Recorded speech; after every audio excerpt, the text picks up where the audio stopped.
Évangile de Jésus-Christ selon saint Luc. En ce temps-là, Jésus disait : « Lequel d'entre vous, quand son serviteur aura labouré ou gardé les bêtes, lui dira à son retour des champs : Viens vite prendre place à table ? Ne lui dira-t-il pas plutôt : Prépare-moi à dîner, mets-toi en tenue pour me servir, le temps que je mange et boive. Ensuite, tu mangeras et boiras à ton tour. Va-t-il être reconnaissant envers ce serviteur d'avoir exécuté ses ordres ? De même, vous aussi. Quand vous aurez exécuté tout ce qui vous a été ordonné, dites : Nous sommes de simples serviteurs, nous n'avons fait que notre devoir. Louange à toi, Seigneur Jésus. Le Christ invite ses apôtres à dire : nous sommes de simples serviteurs. C'est pas très encourageant.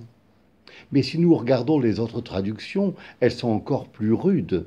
Les autres traductions proposent : nous sommes des serviteurs quelconques, ou bien nous sommes des serviteurs non indispensables.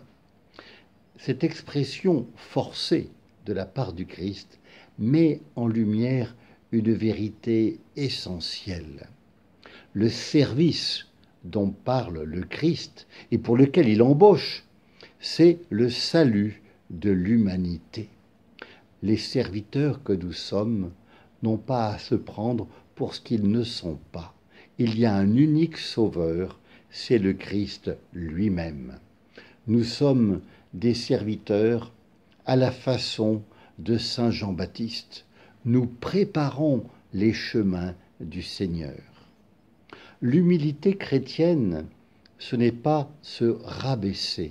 L'humilité chrétienne, c'est s'ouvrir à celui qui est plus grand que nous et qui nous élève.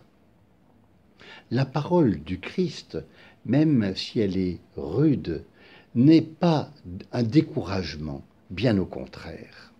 Il nous est fait un grand honneur d'être les serviteurs du Christ sauveur de tous les hommes. C'est un grand honneur que le Christ nous fait lorsqu'il nous dit : prépare-moi à dîner, mets-toi en tenue pour me servir. Le disciple du Christ, ce n'est pas celui qui met directement les pieds sous la table. Au contraire, le disciple du Christ, c'est celui qui se met en marche à sa suite et qui retrousse ses manches pour mettre en œuvre sa volonté. Cet évangile est donc bien un encouragement pour maintenant et pour aujourd'hui. Nous sommes appelés à nous mettre humblement à son service.